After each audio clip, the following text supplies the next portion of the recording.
국민 앵커 백운기, 정확한 분석, 날카로운 시각. 백운기가 하면 다르다. 여러분 안녕하십니까, 백운기입니다. 매주 금요일 꾸며드리는 심층토론, 오늘은 주제를 윤석열 정부의 선택적 수사로 잡아봤습니다. 현 정부를 검찰 정부라고 부르는데 이의가 있는 사람이 있을까요? 검사 출신 대통령 아래서 검찰이 또 경찰이 하고 있는 수사를 한번 들여다보면 과연 공정한 잣대로 수사를 하고 있는지 의문이 들지 않을 수가 없습니다. 역사를 돌아보면 법의 잣대가 구부러졌다고 생각했을 때 민심이 들고 일어났습니다. 오늘 토론에서 현 정부의 선택적 수사 사례를 한번 살펴보면서 검찰의 경찰의 잣대를 상식의 눈으로 재보도록 하겠습니다. 백운기의 정치본색 출발합니다.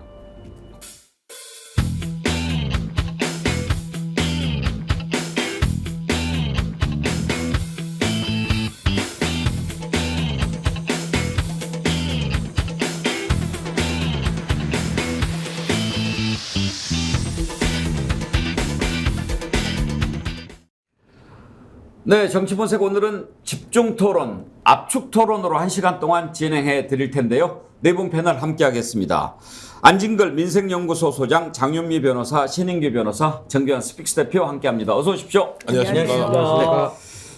오늘 압축적으로 토론하니까 바로 들어갑시다. 윤석열 정부에서 하고 있는 수사, 과연 그 잣대가 반듯한가? 우리 두 변호사님 계신데 변호사 뭐 이 상징인가, 검찰의 상징인가, 네. 저울을 들고 있는 게 있죠. 맞습니다. 무슨 저울이라고 해요? 그걸 정의의 저울? 법원 대법원에 있죠. 네, 대법원에 대법원에. 그 눈을 가리고 예. 이렇게 한쪽에 저울을 칼을 갖고, 갖고 있고. 예. 변호사는 뭐예요? 뭐 의사는 뱀 모양인데. 변호사협회 이 배지라고 하나요? 예. 그걸 할 때도 저울이 균형 잡히게 딱 야. 이렇게 가운데 있는 것을 표식으로 해서 배분을 하고 그렇죠. 있습니다. 저울이죠. 네, 맞습니다. 옛부터요. 저울을 속이면 정말 그거는 엄한 벌로 다스려 왔지 않습니까? 예. 지금 저울이 반듯해야 국민이 내가 죄를 지었을 때 벌을 받더라도 수용을 하죠. 근데 만약에 그게 기울어졌다고 생각하면, 이 저울이 어느 쪽으로인가 반듯하지 않다고 생각하면 벌을 받아도 그 마음이 흔연하겠습니까? 근데 과연 지금 수사하고 있는 걸 보면 이게 제대로 그 잣대가 반듯한지 고개를 갸우뚱하게 만드는 게 한두 가지가 아닙니다. 안진걸 소장 한번 생각해 봅시다. 예. 반듯한 수사, 그렇지 못한 수사, 얼른 생각나는 거 뭐가 예, 있습니까? 제가 직접 이제 그 농촌 전문 변호사들하고 예. 민생경제연구소가 대선 전에 직접 고발했던 사건이 그만 짧게 말씀드렸습니다. 그 최은순 씨하고 김건희 여사가 주축이 돼서 양평에 무려 4군데의 땅에 투기를 했거나 투기 의혹이 있는 곳이 있습니다. 뭐 공흥지구 개발이 뭐 너무 유명하잖아요. 거기서만 지금 100억에서 200억 정도 이득을 취한 것으로 추정이 되고, 예. 그러니까 당연히 양평군에서는 개발 부담금을 18억 정도를 부과했는데 그걸 2번이나 이의신청해서 영원이 된 전무후무한 일이 있었습니다. 뭐 사반분들한테 물어보면 그런 얘는 찾기 어렵다. 그리고 사업기간도 뭐 부당하게 연장이 된 일이 있었잖아요. 요 그 부분뿐 아니라 다른 지역 3군데에도 본인들 명의 또는 뭐 친척이나 특수관계인들의 명의로 차명부였던 의혹이 제기돼서 제가 이제 그걸 추적해 보니까 최은순 씨가 농사를 짓겠다라고 샀습니다. 이건 뭐 농사 짓는 분이 아니잖아요. 그러니까 당연히 농지법 위반이고. 그다음에 그 부동산 개발을 주도한 것도 ESIND인데 당연히 돈은 김건희 여사가 끌고 왔습니다. 당시에 어떤 회사한테 8억을 받아갖고 사업은 최은순 씨도 했어요. 근데 거기서 개발 부담금을 영으로 만든 과정에서 불법이 확인돼서 경찰이 기소 의견으로 검찰에 송치를 했는데 하늘도 알고 땅도 알고 국민의힘도 알고 민당도 아는 게 그 사업은 누가 알아도 최은순 씨하고 김건희 여사가 주도했잖아요. 두 사람 기소 의견 무혐의 되고 김건희 오빠를 기소 의견을 송치를 했습니다. 기소하고 불기소하고 그것은 아예 그만두고 조사라도 제대로 했습니까? 최은순 씨, 김건희 여사는 아예 조사를 안 했고요. 그다음에 양평군수 김성교 군, 지금 국민의힘 의원이 당시에 윤석열 여주청장과 함께 많은 특혜를 줬다라고 본인이 유튜브에서 자백을 했습니다. 자, 봅시다. 네. 지금 아무도 소환도 안 했습니다. 김건희 여사 또 최은순 씨 윤석열 대통령 장모 그 건부터 이야기하셨는데 그런 경우는 과연 이게 수사가 제대로 될 거냐 기대하는 국민도 별로 없어요. 일단 뭐 이 정권 끝나면 보자 언제 끝날지 모르지만 이런 생각들을 하는데 예. 장유미 변호사 생각나는 네. 것 또 있으시죠? 저는 당연히 김건희 여사 거론을 안 할 수가 없죠. 본인이 아주 판결문에 그 도이치모터스 일당들의 판결문에 판사가 이렇게까지 이야기하니까요. 1차 주가 조작과 2차 주가 조작 중에 연달아서 관여하고 등장하는 인물은 김건희 여사밖에 없습니다. 그 부분에 대해서 왜 조사하지 못합니까? 검찰은 뭐 소환하려고 했다라고 하지만 그리고 실제로 뭐 조사를 받았다는 식으로까지 왜곡을 해가지고 말씀하시는 일부 보수 패널 분들 계시던데요. 아니요, 그런 거는 조사라고 얘기하는 거 아닙니다. 하지 않았다고 보는 게 맞고요. 법의 잣대가 공정하다고 이번 검찰 얘기할 수 있습니까? 권력에 따라서 수사의 향배가 달라진다고 얘기 떳떳하게 아니라고 얘기할 수 있을까요? 저 그렇지 않을 거라고 봅니다. 권력의 눈치를 보고 국민 눈치를 보지 않으면요. 조직이 위태로워질 수 있다는 점은 뭐 본인들 스스로 잘 알 겁니다. 그런가 하면 지금 이재명 대표에 대한 수사 신인기 변호사님 얼마 동안 하고 있는 겁니까? 지금 뭐 시간이 한 2년 정도 됐죠. 그러니까 이재명 대표에 대한 수사는 이제 대장동 관련된 것부터 시작이 됐는데요. 뭐 변호사비 대납부터 해가지고 뭐 FC 성남 FC에 관한 거 뭐 여러 가지 있는데 우선은 그 대장동 관련해서 저는 이재명 대표 측근들에 대해서나 뭐 이재명 대표 본인에 대해서는 저는 뭐 충분히 전 수사를 이제 뭐 받고 있다 이렇게 평가를 하고요.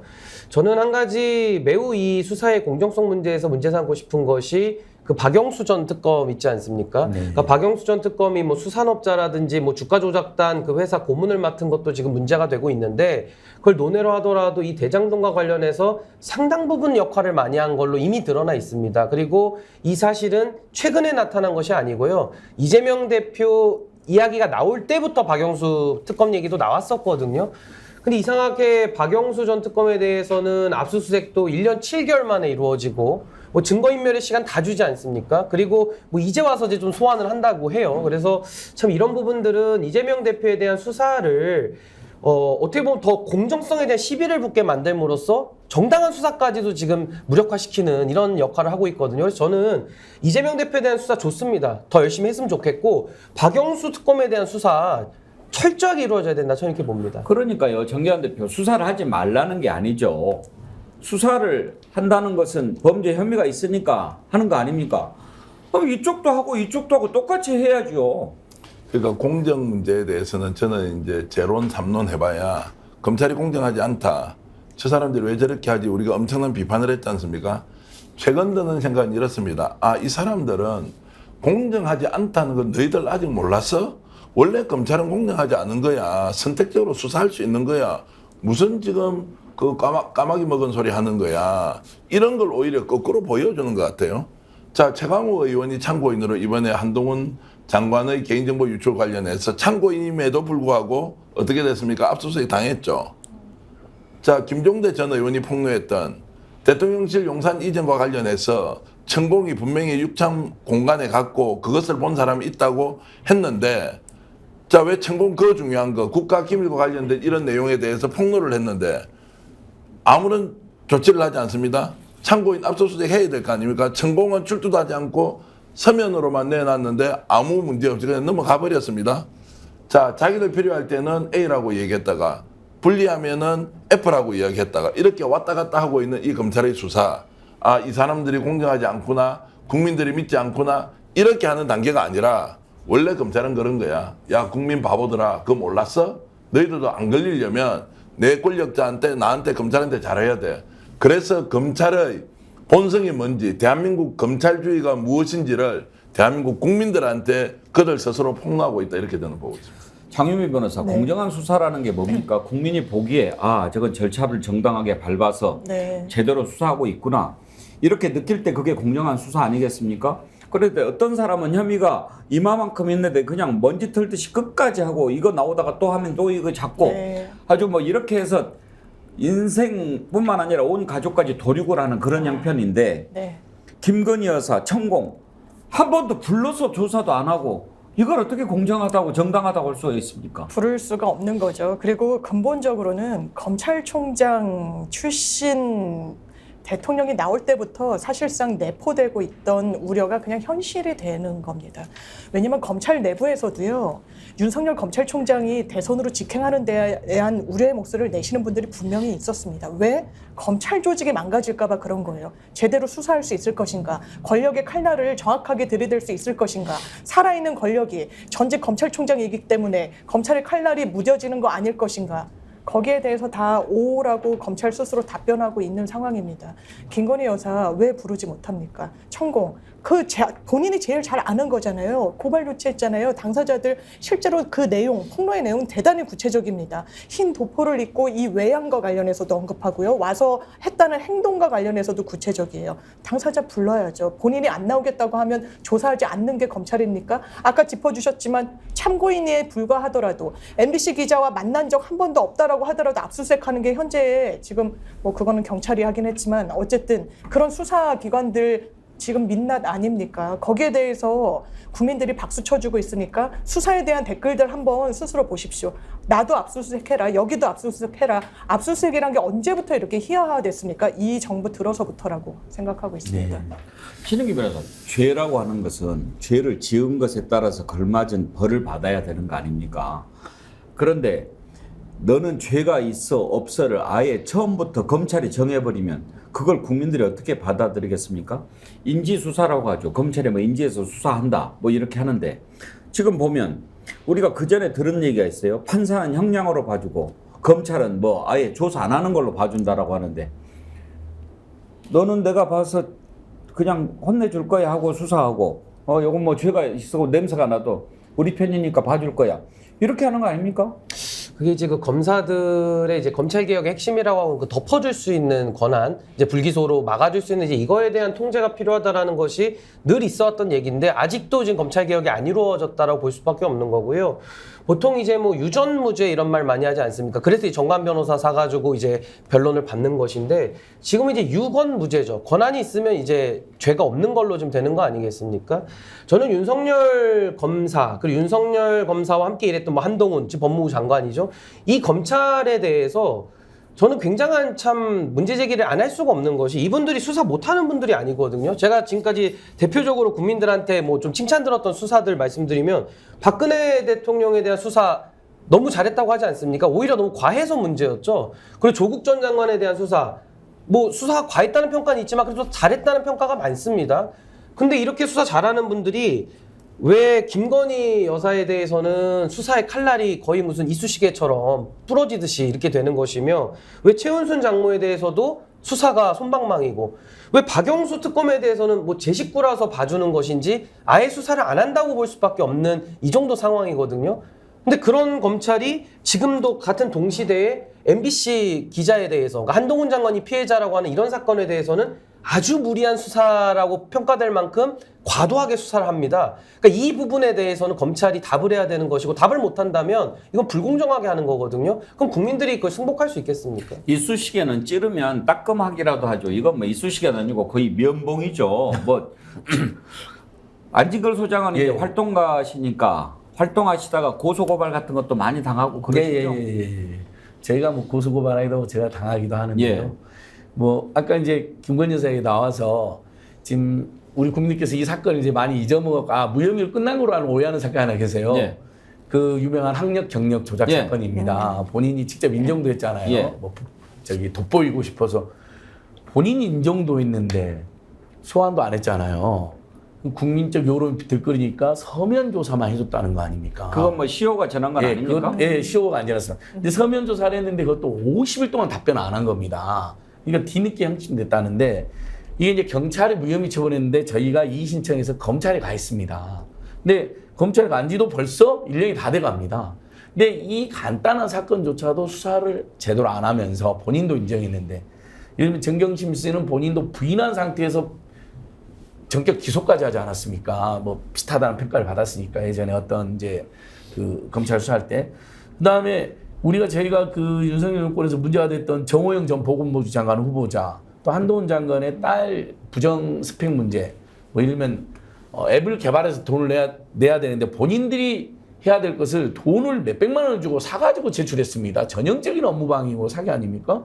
이런 것들이 다 사실로 밝혀진 의혹이 아니라 팩트로 확인돼서 야 이것들은 심각하다. 본인들이 워낙 그런 건 많이 수사했으니까 수사일자 그때 고발했더니 하나도 수사가 안 되고 있습니다. 그러니까 저희들이 한번 백서를 한번 내보고 싶으면 아마 수백 개 정도 사건이 매우 불공정하다고 기록될 것 같습니다. 예.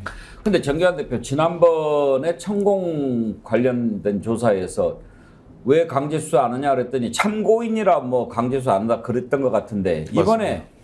최강욱 의원에 대한 압수수색은 지금 뭐 거기도 피해자입니까? 참고인 아닙니까? 참고인 신분인데 증거를 확보하기 위해서 불가피하게 조사를 할 수밖에 없다. 그래서 휴대폰 압수를 했고 거기다가 의원회관에 직접 가서 국회의원 집무실을 털었단 말이에요. 그걸 이제 참고인인데도 충분히 할 수 있는 사례를 보였으니 이제 이번에 이 사례를 통해서 대한민국에는 참고인도 집에 압수수색 당할 각오하고 살아야 된다라는 전례까지 만들었죠. 뭐 때문입니까? 한동훈 때문 아니에요? 한동훈 장관과 관련된 일이니까 하는 것이지.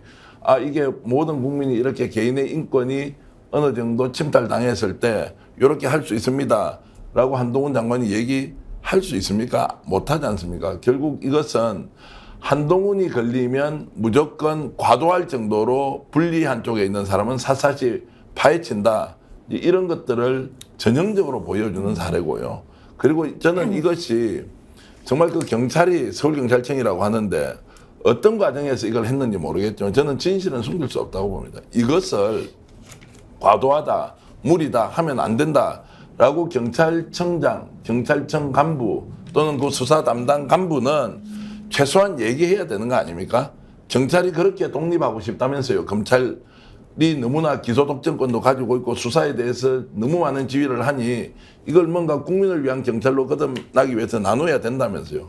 그런데 여기에서 지금 앞잡이 노릇하는 거 보십시오. 이 앞잡이라는 소리 들으면 본인도 기분 나쁘겠지만 말하는 저도 사실 부끄럽지만 이런 방식으로 경찰이 검찰의 정말 주구 충견 노릇을 하면서 앞잡이 짓을 하고 있는데 어떻게 경찰은 그러면 국민으로 하여금 신뢰를 받을 것이냐 이 문제까지 동시에 지적하지 않을 수 없습니다. 검찰 출신들 이제 대체로 좀 교만하다 이런 얘기를 많이 듣지 않습니까? 윤석열 대통령이 교만하다는 얘기를 듣는 것도 검사 출신이라 그런 게 아닌가 그런 생각도 듭니다만 제가 아주 한참 전에 이제 운전면허를 따지 않았겠습니까? 그때만 하더라도 지금처럼 막 이렇게 뭐 자동으로 단속하는 그런 게 없고 다 교통경찰이 단속하는 거 아닙니까? 그때 운전면허 딸 때 이렇게 교육을 하는데 경찰관이 그런 얘기를 했어요. 교통 위반이 뭔지 아십니까? 경찰관한테 걸리면 위반이고 안 걸리면 위반이 아닙니다. 그래서 우리가 웃은 적이 있는데 이런 식으로 선택적 수사면은 검사가 너는 내가 봐줄 수 있으면 봐주고 집어넣으면 집어넣는 거야.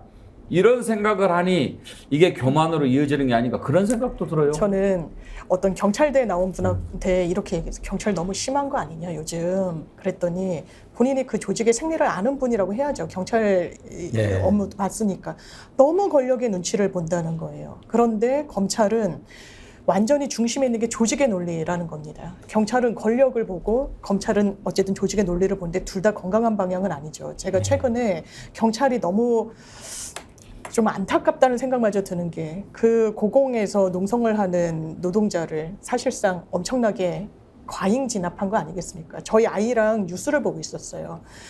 뉴스를 보는데 피투성이가 된 사람을 보면서 이 때린 사람이 제가 이제 남편이랑 얘기를 하고 있으니까 때린 사람이 경찰이냐고 묻더라고요. 저에게. 우리 아이가 하고 싶어하는 직업이 경찰이거든요. 그러니까 아이 아빠가 경찰이 아니라고 얘기했습니다. 때린 사람이. 그냥 아이에게 상처가 될 거예요. 본인은 존중하는 직업이니까요. 미래에 되고 싶어하는 직업이니까. 이게 지금 경찰 현실 아닙니까? 이런 부분과 관련해서 떳떳하다고 얘기할 수 있습니까? 노동자는 때려잡고 권력에는 침묵하고 과잉 수사는 진영을 봐가면서 하고 이거 역사에서 평가받을 겁니다. 신익규 변호사, 선택적 수사가 상례화될 때 어떤 문제가 생깁니까?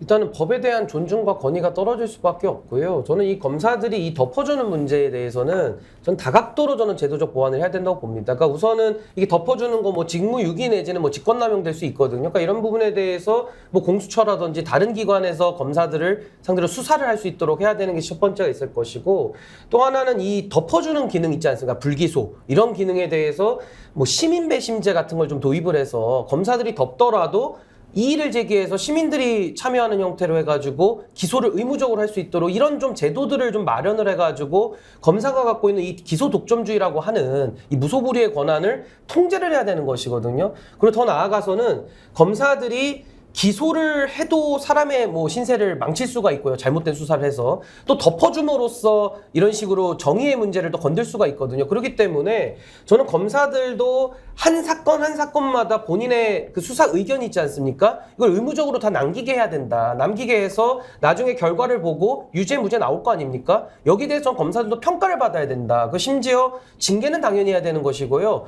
검사 탄핵도 전 일상화해야 된다. 그래서 예. 정치 검사 그리고 정말 수사권 가지고서 뭐 보복하거나 깡패짓 하는 분들 있지 않습니까? 이거 거의 사법부에서 퇴출시켜야 되거든요. 그러니까 이런 강력한 조치들이 저는 수반돼야 된다. 저는 이렇게 생각을 합니다. 지금 그 얘기를 하셨는데 선택적 수사의 예를 따지면은 뭐 한이 없을 겁니다. 지금 이 정부에서. 그런데 이제 선택적 수사를 하는데 그러면 어떤 부분을 선택을 하는가? 그걸 들여다보면 거의 공통점이 하나 있습니다. 잘못 보인 것들, 겨누는 것들. 그러니까 너가 이랬어, 그래? 한번 보자. 꼭 이런 차원에서 하는 것들이 많이 있어 보인다는 말입니다. 그러니까 선택적 수사인데 똑같이 범죄가 있는데 이것 하는 것도 문제지만 너는 꼭 당할 것 같다라는 느낌을 주는 것이란 말이에요. 최근에 일어났던 MBC 기자에 대한 압수수색도 그렇고 지금 또 여러 가지 보면은 그런 문제들이 많이 나옵니다. 최강욱 의원 압수수색 했는데 최강욱 의원이 그런 얘기를 하더라고요. 이게 한동훈이면 만약 그렇겠나? 뭐 그런 얘기를 하죠. 한번 들어보십시오. 기자의 취재 활동이나 그다음에 의원과 의원회관을 상대로 지금 이 압수수색을 하고 이 수사판을 벌이는 거잖아요. 그러면 그런 의혹을 받지 않으려면 최소한 제가 생각할 때는 이게 법무부 장관 개인의 문제와 관련해서 이런 식으로 공권력을 오남용해서는 안 될 일이고, 여러분도 한번 생각해 보십시오. 이게 한동훈 아니면 이렇게 했겠습니까? 개인정보와 관련한 일을. 그다음에 적어도 그것이 본인들이 원하는 어떤 그림이나 시나리오로 인정을 받으려면 저하고 지금 관련돼 있는 그 이면주 기자라는 분하고 혹은 또 이면주 기자가 어디하고 뭐 같이 넘겼는지 뭐 협조를 했는지 뭐 그런 분들하고 연락한 흔적이나 접촉한 흔적이나 내가 무슨 상의한 흔적이 확인이 되면 하다못해 통화 내역 조회를 해서라도 그걸 근거로 해서 영장을 신청하고 발부를 하고 국회의원과 국회를 상대로 압수수색을 하는 게 맞죠. 말씀 난 기회에 말씀드리면은 저 민주당이나 MBC가 제 탓을 많이 하더라고요. 뭐 그런 건 뭐 많이 봐왔던 것이니까 익숙하긴 한데 기본적으로 가해자가 피해자를 탓하는 모습이 정상적인 모습은 아니라고 생각합니다. 그리고 그 사건과 관련해서 저는 뭐 신고나 고소한 적도 없잖아요. 경찰이 법원의 영장에 따라 진행하는 수사인 걸로 알고 있습니다. 안희걸 소장. 예. 지금 이제 본인이 피해자라고 얘기하는 거 아닙니까? 예. 근데 고소 고발한 것도 아니고 그런데 본인이 피해자라고 예. 얘기하네요. 그러면은 한동훈 장관님이 피해를 입었으니 경찰이 그 수사를 그렇게 하는 겁니까? 그러니까 그동안 개인정보 유출된 대표적인 사건이 어떤 뭐 특정 기업이나 공공기관에서 예를 들면 배국경 큰이면 저 개인정보 뭐 수십만 건씩 유출돼가지고 한국인들 개인정보는 전 세계에 떠돈다는 우스갯소리까지 있었는데 그때 경찰이나 검찰이 저렇게 수사를 한 적이 없습니다. 압수수색도 안 합니다. 그냥 회사 관계자를 불러다가 뭐 조사하고 제대로 기소조차 안 하고 처벌도 안 됐거든요. 근데 이 건은 한동훈 개인을 누가 추적해가지고 막 스토킹해갖고 정보를 유출한 게 아니라 정말 중요한 공공 절차인 인사청문회 본인이 제출한 동의해서 제출한 자료들이 일종의 기자의 취재 과정을 통해서 어디까지 뭐 갔는지 모르겠지만 아주 정상적인 언론 취재와 국민적 검증 과정에서 일부 전달이 있었던 것으로 추정이 되거든요. 근데 이렇게까지 대대로 수사할 일 없는, 저는 한동훈 장관의 태도를 가장 깜짝 놀란 게 본인이 신입니다, 신. 최강욱 의원이 가해자예요. 참고인인데 본인은 피해자고. 그리고 늘 아예 정책 중립을 지켜야 되고 여야 간의 균형을 잡아야 될 법무부 장관이 최고의 공직자가 입에 그냥 민주당 욕을 달고 삽니다. 그럼 어느 국민들이 저 사람은 정말 사감 없이 공정하게 직무를 수행한다고 생각해. 저 사람은 최강욱은 가해자, 민주당과 MBC는 맨 나를 괴롭히는 사람.